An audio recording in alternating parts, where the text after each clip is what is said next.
પ્રણામ દર્શક મિત્રો, હું સુધીર શાંતિલાલ રાવલ વીટીવીમાં આપનું સ્વાગત છે। ઘણા વખતથી જેની આતુરતા જોવાતી હતી એવી ઉત્તર પ્રદેશ જે સૌથી મુખ્ય રાજ્ય છે અને એમની સહિત બીજા 5 રાજ્યોની ચૂંટણીના પરિણામો આવી ગયા છે। સમગ્ર દેશમાં કેસરીઓ લહેરાઈ રહ્યો છે। વડાપ્રધાન નરેન્દ્ર મોદી અને અમિત શાહનો રથ આગળ કેટલો નીકળશે એની કલ્પના લોકો કરતા હતા, એને ખ્યાલ આવ્યો કેટલો વિજય મળ્યો છે। અને એ સાથે જ સમાજવાદી પાર્ટી, બહુજન સમાજ પાર્ટી કે કોંગ્રેસ એ કેટલી આગળ નીકળશે, દરેક લોકોએ દાવા કર્યા હતા। સાચા ખોટા કેટલા પડ્યા છે, રાજનીતિની દિશા બદલાશે, એ તમામ વસ્તુઓ ઉપર હવે નિર્ણય આવી શકશે કારણ કે પરિણામો આવી ગયા છે। મારી સાથે સ્ટુડિયોની અંદર અભિયાનના તંત્રી તરુણભાઈ દત્તાણી હાજર છે।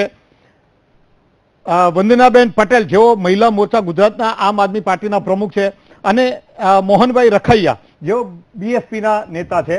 આ તમામ મહેમાનોનું સ્વાગત છે। આજે આપણે ચર્ચા કરીશું કે ઉત્તર પ્રદેશની અંદર જે ચૂંટણીઓ થઈ, જેના 400 થી વધારે ધારાસભા સીટ ધરાવતી સૌથી મોટું રાજ્ય અને ભારતની સમગ્ર રાજનીતિ ઉપર જેનો સૌથી વધુ પ્રભાવ પડતો હોય ત્યાં ભારતીય જનતા પક્ષનો ભવ્ય વિજય થયો છે। 300 થી વધારે બેઠકો મળવાની કલ્પના કદાચ કોઈએ કરી હશે કે કેમ એ ખબર નથી, પણ વાસ્તવિકતા આજે જોવા મળી રહી છે। ત્યારે ભારતીય જનતા પક્ષના સમગ્ર કેમ્પની અંદર અત્યારે સંપૂર્ણ ઉત્સાહ છે। સૌથી પહેલા આ જનાદેશ કેવો છે તેની આપણે ચર્ચા કરીશું। આનાથી નરેન્દ્ર મોદી અને અમિત શાહ સહિત બીજા પક્ષના નેતાઓની પણ તાકાત કેટલી વધી છે ઘટી છે એની પણ આપણે ચર્ચા કરીશું। વિજયમાં રણનીતિનો કેવો ફાળો હોય છે એ પણ ચર્ચા કરીશું। અને એક સૌથી વધુ મહત્વની વસ્તુ કે શું ભારતમાં સાચે જ વિકાસની રાજનીતિનું મહત્વ વધી રહ્યું છે અને જાતિવાદ આધારિત રાજનીતિ પરાસ્ત થઈ રહી છે, ગુણવત્તાના આધારે મતદારો પણ મૂલ્યાંકન કરતા થયા છે। હવે અનેક વિષયો પર આપણે ચર્ચા કરીશું। મહેમાનોનું સૌનું સ્વાગત છે। સૌપ્રથમ હું તરુણભાઈ આપને પૂછવા માંગુ છું કે આજે જનાદેશ આવ્યો છે, આ જનાદેશનું મંતવ્ય, જનાદેશનો અર્થ શું કરશો તમે? ઉત્તર પ્રદેશનું પરિણામ તો બહુ સ્પષ્ટ છે। ભાજપની ફેવરમાં પ્રચંડ બહુમતી આવી છે અને આ બહુમતીનો સીધો સાદો અર્થ એટલો જ છે કે બાકીના તમામ પરિબળો મોદીની રાજનીતિ સામે પરાસ્ત થયા છે। જે લોકો નોટબંધીનું જે કારણ આપતા હતા કે લોકો એના વિરુદ્ધમાં છે અથવા તો લોકોને મુશ્કેલી પડી છે, ફરી એકવાર એવું સાબિત થયું છે કે લોકો નોટબંધીની ફેવરમાં છે।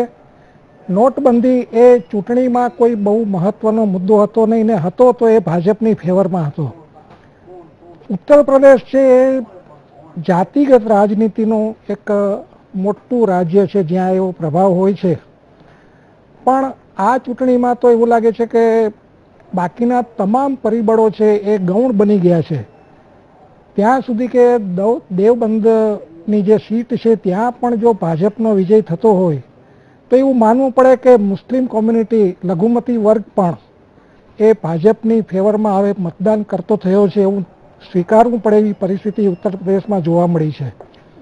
વંદનાબેન, પ્રાથમિક રીતે તમે આ જનાદેશનો શું અર્થ કરો છો? તમારે માયાવતી જે હમણાં એક પ્રેસ કોન્ફરન્સ કરી, બહુજન સમાજ આમ આદમી પાર્ટીને વિશે આપને પહેલા પૂછ્યું કે આમ આદમી પાર્ટીના બીજા રાજ્યને આપણે પછી ચર્ચા કરીએ, પણ જનાદેશને તમે કઈ રીતે જુઓ છો?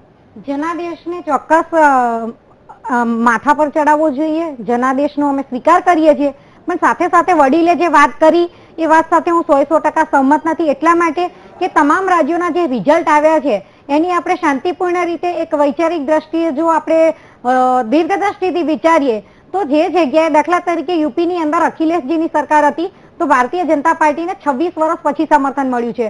એવી જ રીતે પંજાબની અંદર પણ બાદલ રાજથી લોકો કંટાળ્યા હતા અને ત્યાં કોંગ્રેસને અને વિરોધ પક્ષ તરીકે આપને જન સમર્થન મળ્યું છે। તો ગુજરાતની અંદર લોકો 20 વર્ષથી ભારતીય જનતા પાર્ટીથી કંટાળ્યા છે।